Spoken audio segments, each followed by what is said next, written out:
Oh, we're live. Oh, we're live. Oh, we're live. Okay. I guess I must say some words, right?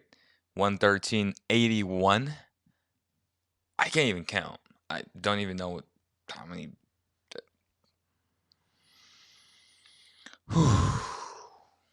Wow. 11381. The Kings are 0-3. The Jazz are 2-1. And it's not nice to see scores of this magnitude. 11381. I'm trying to find a positive here. I'm trying to find a positive here because this is extremely frustrating. I'm trying to find a positive here because okay, so people are here. So people are here. Okay.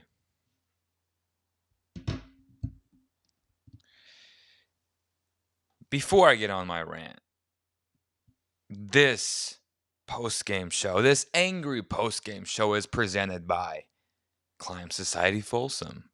For the third consecutive time, I want you guys to really take advantage of their amazing offer, their founding membership for only $129 a month. For limited time only. Non-impact training. You're going to get a full body workout. You're going to be super fit. You're going to build great relationships. You're going to have a lot of new friends because when you join this type of boutique fitness gym, then it's only a positive from here. So shout out to them. I am in a very bad mood after watching this game. You watch that first quarter, you're like, you know what? The Kings should be able to sustain this. They should be able to sustain this. Nope. Did not happen. No excuses. The Jazz played last night in Los Angeles, so they had to travel. Okay. I don't want to use that as an excuse. I know Buddy Hield, De'Aaron Fox, and company would not use that as an excuse. I'm not there right now in the locker room, but I can guarantee you that these guys aren't thinking, boy, are we tired, lots of fatigue. No, no, no, no, no. These are professionals. Everybody plays an NBA schedule. Everybody plays 82 games. Everybody travels. It's frustrating. I just posted that meme on Instagram. Haven't posted on Twitter. It's frustrating. Just put it that way. Oh, boy. Boy, oh, boy. I know a lot of you guys are saying fire Luke. And even though I can easily say we saw this on tape, it had nothing to do with LeBron James because we saw it the previous 2 years. They only run one action, it seems like, on most possessions. And once that one action works or doesn't work, then they go into this one-on-one mode. Stagnation, no flow to an offense. A lot of the times I tweeted out today that I pointed out after they ran the pick and roll, one-on-one, it worked or didn't work. There was no weak side action. I don't know what to say. It was well documented. And I also said, I hope Luke learns from this. And now in his defense, it's not just Luke Walton, it's the entire coaching staff. Everybody's accountable here. Igor Kokoshkov, the offensive coordinator, who's had 17 years of experience coaching, he's at fault as well. It's not just Luke, it's everybody. It's the defensive coordinator, it's player development, it's that entire coaching staff. And it's the players' faults. They have to be ready to show up and bring that energy. They have to, especially if they really believe that they're a playoff team. Now, I still think they're a playoff team because I see the talent that's there. Now, that talent doesn't matter if they don't have the heart or the willingness to play and bring it every night because everybody's talented in the NBA. Everybody is. So it's definitely frustrating. It is a new system, okay? Now I know the recency bias of 0-3 will make you think, well, Luke is trash, Luke is this, Luke is that. But again, in his defense, you got to play a little bit of devil's advocate here. They haven't had much practice time. They had an India trip that kind of messed up a lot of the things. But losing is one thing. Losing the way they have, both in game 1 and in game 3, are definitely something to be concerned about. Because the last time I checked, teams under Dave Yeager, lose or win, played extremely hard. Now, I'll also say this. He didn't get along with the front office. Some of the players didn't like him. I'll say that, okay? And that's very important to note. It's not just X's and O's at times. It's you need a good manager to bring personalities together. But at the same time, it would be nice if you had a coach who was not only a player's coach, but had a very nice system in place. A la Kirk Snyder from the Utah Jazz. Y'all saw that ball movement? You saw that weak side action? Consistency? The ball was rolling, the offense was flowing, and we got a lot of buckets, is what a Jazz fan would say. Now, it hasn't worked, and they came in pretty cold, but if you have a system in place and a coach who is known to have elite offensive schemes, then it's bound to happen. They weren't just their problem was they weren't making shots early on. Mike Conley wasn't making shots the first 2 games, right? There's a little bit of an adjustment for them now. Joe Ingles is coming off the bench. He's always started for the Utah Jazz, but we know the constant guy, Kirk Snyder. You know he's going to have something dialed up and ready to rock and roll. And we saw that on full display tonight. They embarrassed the Kings. And as a competitor, I would be ashamed of myself because I take losses personally. I know a couple of those guys in that locker room are upset right now, and that's how you should feel because if you're not upset, there's something wrong with you.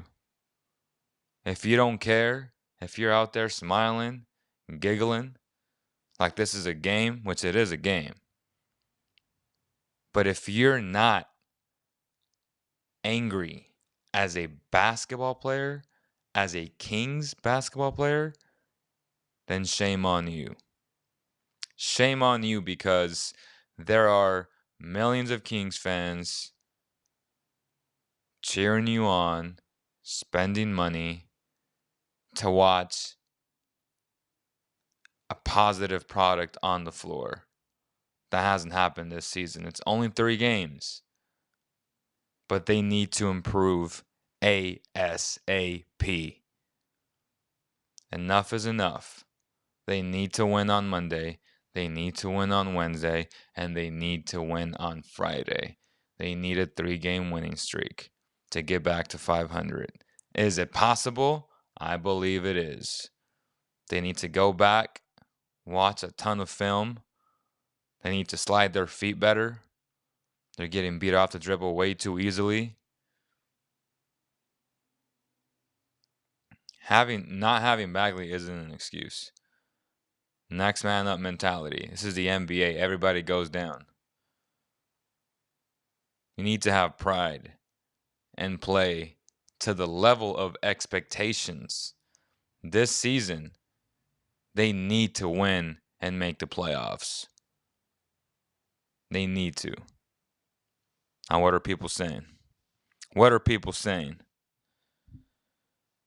Honestly, Trevor Ariza, Dedmon, and Ariza. Okay.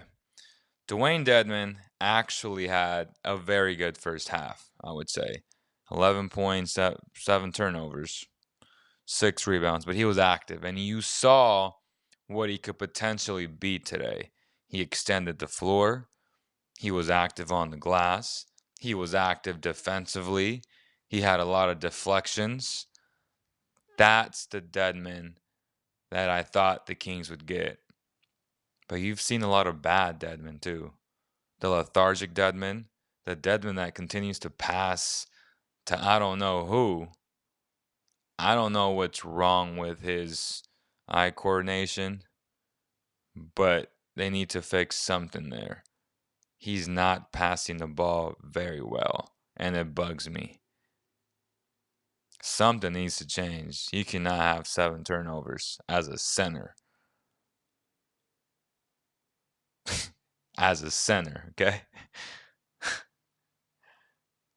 As a low usage player, you should not have 7 turnovers. I don't care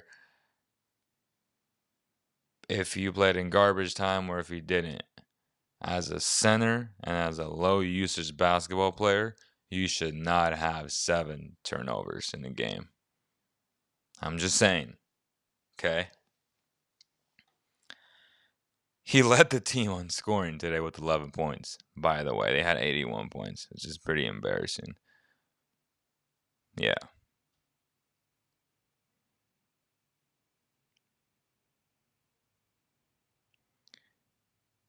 Corey Joseph not looking good. I'd rather see more Yogi.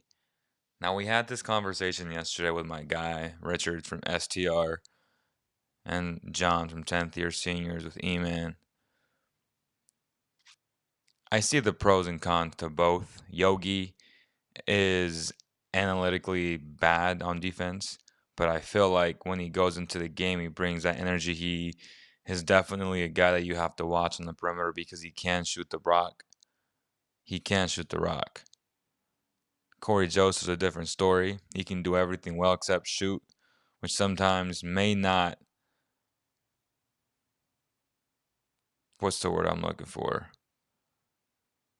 Be of compliment to someone like a Bogey or a Buddy or a Fox. So I see the pros and cons to the Yogi argument for sure. Corey's solid defensively, but they've allowed way too many points the first 3 games of the season. And he's supposed to be one of the best perimeter defenders in the NBA. He has also gotten beat. Now, is it a lack of defensive system as a whole? It may very well be that as well. Again, the coaching staff needs to look themselves in the mirror and try to fix something because the in-game adjustments have been bad.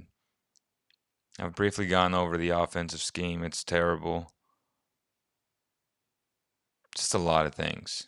A lot of things that are bugging me about this team. But it's only 3 games. You can't make this up. It's only 3 games. It's crazy to say, but it's only 3 games.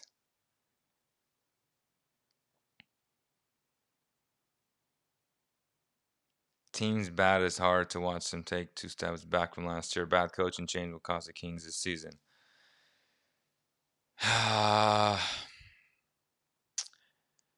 It's just so difficult to say that right now. With 100% certainty, right?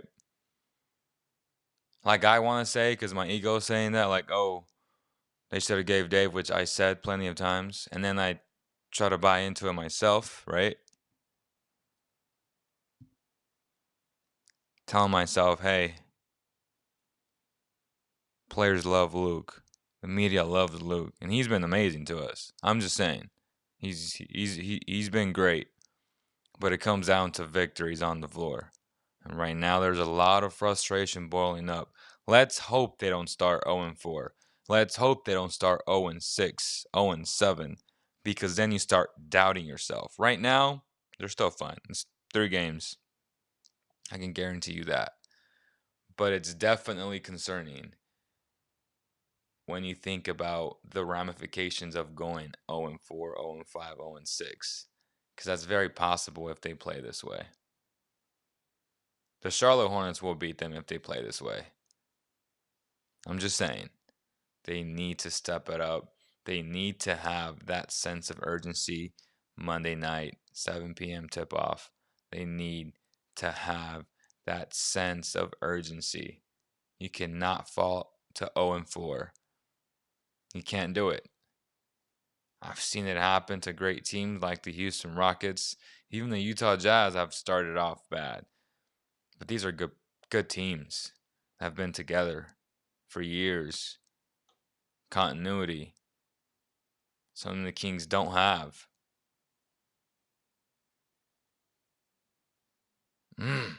Like, I got the angel, I got the devil.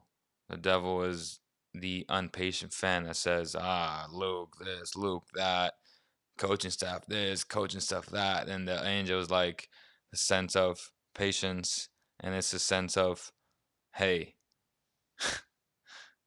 we need to relax and step back a little bit. It's 3 games. It's 3 games. Okay? Okay. There's really not a positive from tonight's game, honestly. Besides, I guess, Dedmon showing a little bit of life in the first quarter. They trailed by 10, and after that, it was a wrap. Bojan Bogdanovic, 26 points, 10 of 18. Straight up baller. Great pickup. Great pickup. I like the insertion of O'Neal into the starting lineup. He brings that defensive intensity. I love the fact that Joe Ingles is coming off the bench because now he could potentially be that Ginobili-esque type player for that team. The Jazz and the Clippers to me are the 2 best teams in the West, believe it or not. And I just really like that team. I'll be honest. Like, I love that Jazz team. They're deep on any given night. Like tonight, Jeff Green could give you 9 points in 8 minutes or whatever he had. He played a total of 18, but 3 of 4 from beyond the arc. That'll get it done. You have a guy like Emmanuel Mudiay who had 10 points in 24 minutes. A hound defensively. I mean, this dude is 6'6", 6'7", long, athletic, can take it to you in transition. A nice 1-2 punch with Mike Conley and Emmanuel Mudiay. I like the Jazz a lot. I like them a lot. Ingles, Green, and Mudiay off the bench is nice. I'm telling you, man. And you had the cherry on top with a Donovan Mitchell, who's exceptional. And if Rudy Gobert is anywhere close to defensive player Rudy Gobert, watch out.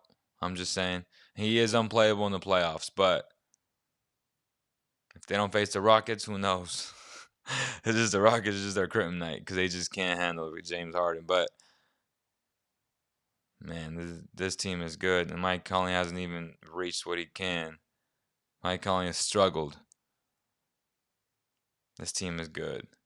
That's all I got to say. This team is really good.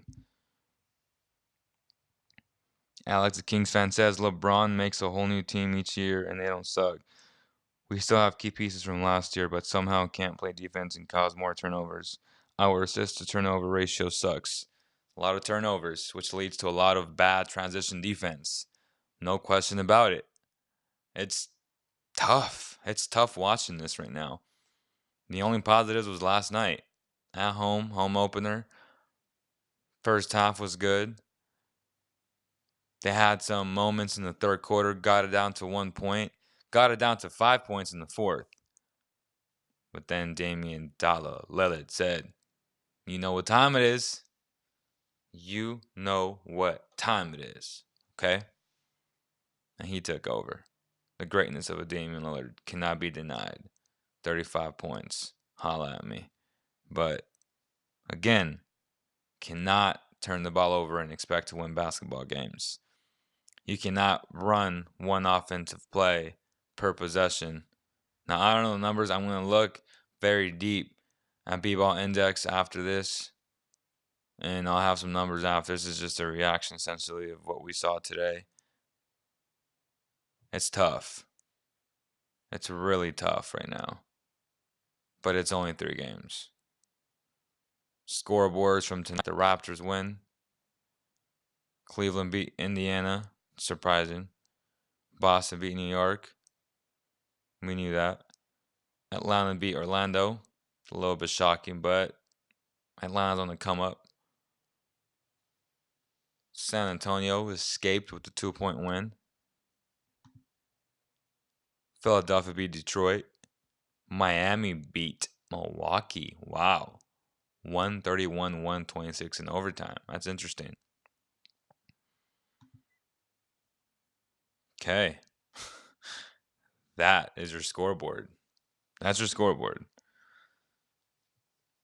Someone says, can we trade for Steven Adams?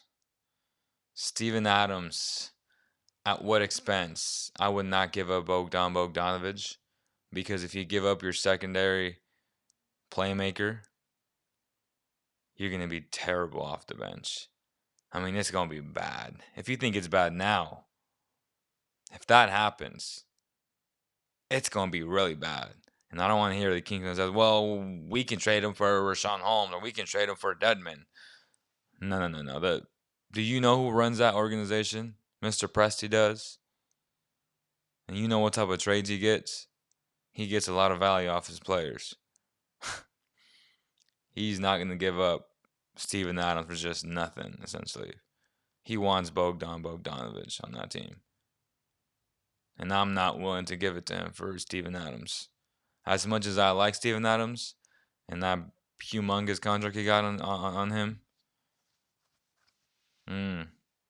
I'm not doing it. No way. No way. Trade for a star small forward, put Barnes and Bogey on the bench. And how the hell do they do that? How the hell do the Kings trade for a star small forward without giving up any of the cornerstone players that they got on this team? You explain that to me. 2K wouldn't allow you to do that. Come on, guys. I know y'all frustrated, but let's not come up with these make-believe trades right now. What we should be talking about, and what, again, it's my fault for reading those type of things, but what we should be talking about is how can he get better shots in the offense, finding creative ways to get Buddy Hield open. Most of his shots were super contested today. They shut him down because the Kings' offensive scheme was really bad today. And the Jazz's defensive scheme was exceptional. The game plan was great. I think they had like 2 fast break points at the third quarter when they had 21 and they led the NBA last season. So it's not a good time right now. I understand that, but these make-up fairy tale trades proposals are not good. And this is something that we're just wasting time on because it's not going to happen. So why even entertain it, right? I'm just saying, why even do it? Why?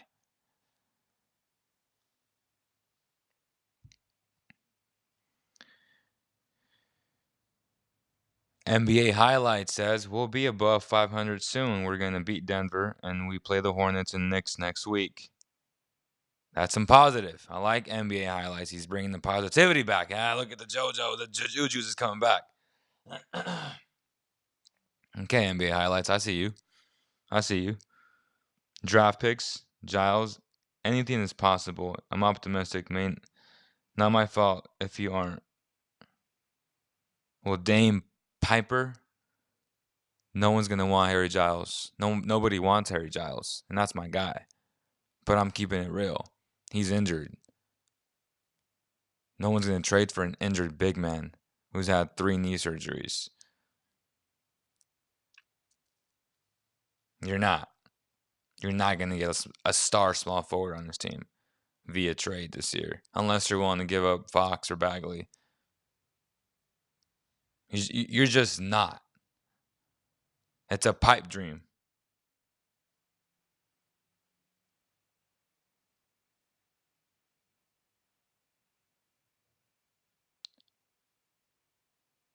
Trevor Ariza, we are dead last in the league in assist to turnover ratio.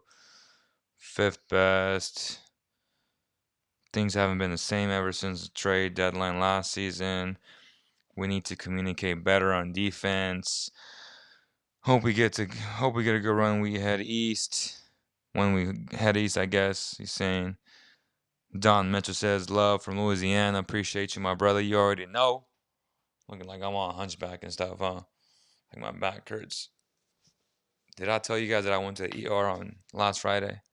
Not this Friday, but the last Friday. I had like a back attack. I sprained my back, and I had tears coming out my eyes. I swear, I've never experienced that in my life. I didn't say anything.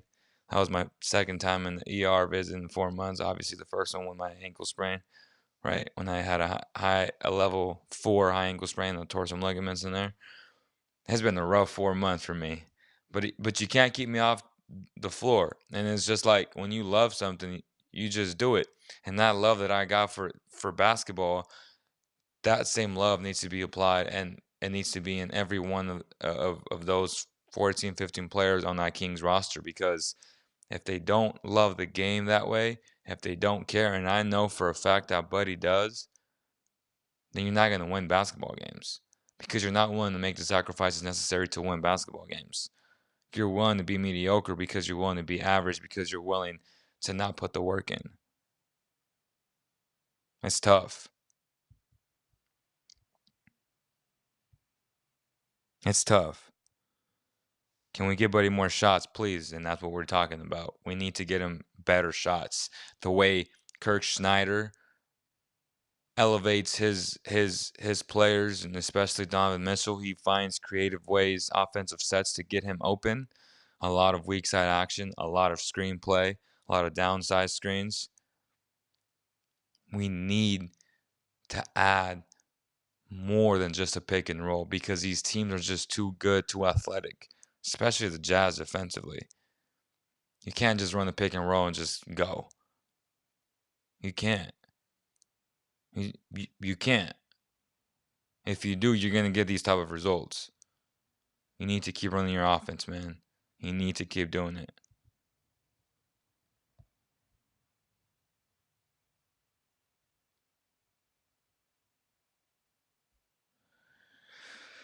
It's frustrating, man. It's frustrating. But I hope you guys enjoyed this post-game show number 3. Love you guys to death. We appreciate all the support. E-Man, myself, Jaden.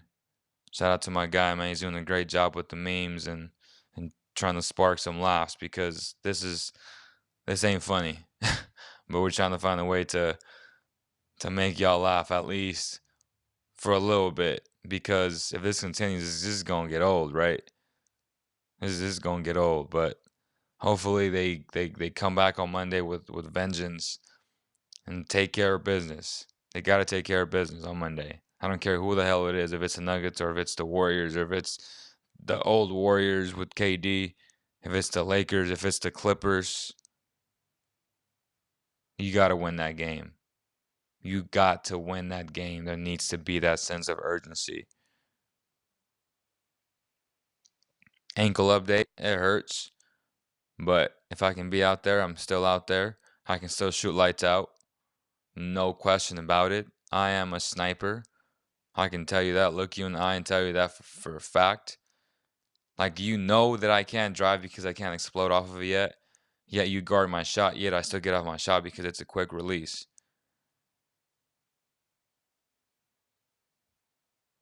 But my ankle socket does come out sometimes just randomly. It's like very painful, and it's weird as you know what. It's like, what the you're just like, you're like, my ankle. But can't keep me off the court. I don't know if that's a good thing or a bad thing. It's probably a bad thing, but when you got love for something, you just do it. And again, I hope that love comes to fruition for the Sacramento Kings, and they just put that blood, sweat, and tears on Monday and get that win. Because once you get that first win, then it just starts rolling from there.